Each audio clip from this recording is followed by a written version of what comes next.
प्रणाम ऑल। कल सुबह जो है वो 2 अप्रैल 2026 गुरुवार है। हनुमान जयंती का महान पर्व।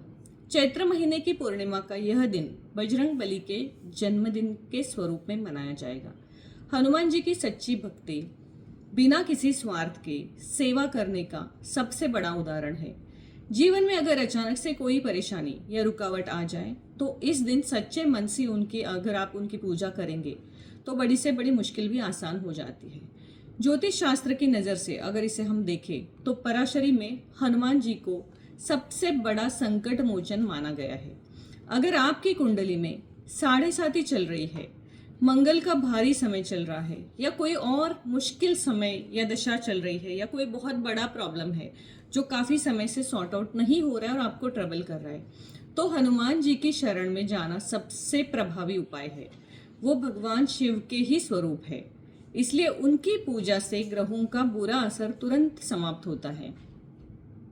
इस पूर्णिमा के दिन थोड़ा सा समय निकालकर अगर आप हनुमान जी का ध्यान करेंगे तो मन को बहुत शांति और हिम्मत मिल सकती है। भगवान श्री राम के प्रति उनका जो प्रेम है वो हमें यही सिखाता है कि अगर आपका विश्वास पक्का है तो इंसान हर मुश्किल को हरा सकता है। अब देखते हैं थोड़ा सा वास्तु के नजरिए से हनुमान जयंती के दिन हम क्या क्या कर सकते हैं। आपके घर या ऑफिस में शांति बनाए रखने के लिए हनुमान जी की बहुत सहायता होती है। बहुत चमत्कारी रिजल्ट वो आपको देते हैं। वास्तुशास्त्र के अनुसार हनुमान जी हमारे आसपास के 5 तत्वों में संतुलित है। जल, वायु, अग्नि, पृथ्वी, आकाश, इनका संतुलन वो करते हैं। आपके घर या ऑफिस की दक्षिण और दक्षिण पश्चिम यानी साउथ एंड साउथ वेस्ट दिशा में है, उसमें अगर आप पंचमुखी हनुमान कल उनकी तस्वीर रखते हैं या उनकी मूर्ति रखते हैं, कोई फोटो फ्रेम रखते हैं, या उनके नाम से एक सुपारी रख के उसको एक्टिवेट करते हैं, तो ये एक मजबूत सुरक्षा कवच का काम करता है। ये बहुत अच्छा प्रोटेक्शन आपकी वास्तु के लिए रहेगा। वास्तु दोष से बचाव करने के लिए इसी दिशा में साउथ ईस्ट डायरेक्शन में ही आपको हनुमान जी की तस्वीर लगानी है, ताकि घर में कोई भी बुरी नजर या निगेटिविटी नहीं आएगी। पुराने वास्तु दोषों को भी कम करने में और आपके मन से हर प्रकार का डर निकालने में ये आपकी सहायता करेगा। अब आपको देखना है कि 2 अप्रैल को यानी कल सुबह आपको करना क्या है। तो पूर्णिमा तिथि है वो कल तो खत्म हो जाएगी, इसीलिए ब्राह्म मुहूर्त का जो है वो समय आपको पकड़ना है। हालांकि पूर्णिमा कल खत्म हो जाए लेकिन वो सूर्यास्त आज का और सूर्योदय कल का देख के खत्म होगी, तो हम सूर्योदय तिथि के अनुसार कल पूर्णिमा जो है वो मनाएंगे और उनका जन्मदिन भी। ये बहुत ही शुभ दिन है, इसलिए सुबह जल्दी उठ के ब्राह्म मुहूर्त में उठ के आप कोई भी हनुमान जी का जो मंत्र है उसका पाठ कर सकते हैं।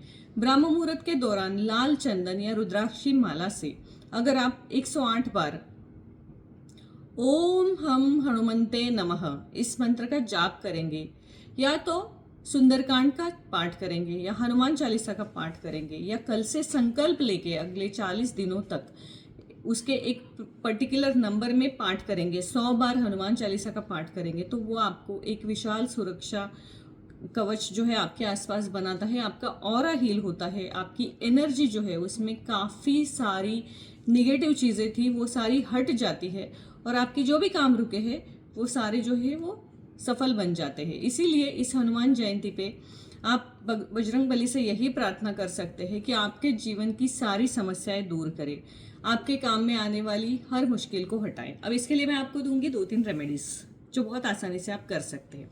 सबसे पहले आपको क्या करना है, चमेली का तेल यानी जैस्मिन ऑयल लेना है। जैस्मिन ऑयल में सिंदूर को मिलाकर हनुमान जी को जो है वो चोला आपको चढ़ाना है। जैसे उन्होंने प्रभु श्री राम के प्यार में अपने पूरे शरीर पे सिंदूर लगा लिया था, वैसे ही ये उपाय जब आप करोगे तो वो आपको जल्दी प्रसन्न हो जाएंगे। सुबह के समय हनुमान चालीसा, बजरंग बाण या सुंदरकांड का पाठ जरूर करें।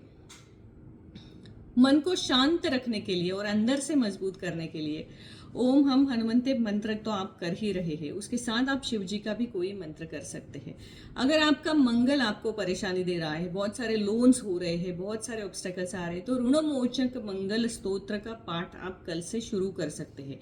किसी भी हनुमान मंदिर में कल शाम को आप जाइए और वहां पे आप मसूर की दाल और गुड़ यानी जैगरी जो है वो 1.25 किलो के प्रमाण में दोनों रख के आ जाइए और जो सिंदूर आप हनुमान जी को चढ़ाएंगे, जो जैस्मिन ऑयल में मिक्स करके आपने लिया है, वो उनके पैरों पे लगाते समय हल्के हल्के उनके पैरों को मसाज कीजिए, जिससे उनको थोड़ी सी राहत मिलेगी और उनका ध्यान आपकी तरफ आकर्षित होगा।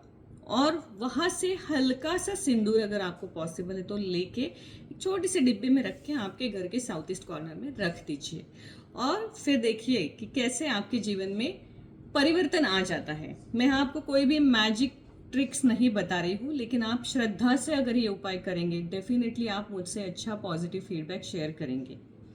तो मैं आपको ये इतने ही उपाय बता रही हूँ। जल्दी हम आएंगे हमारे श्रीम की चैंटिंग करने के लिए।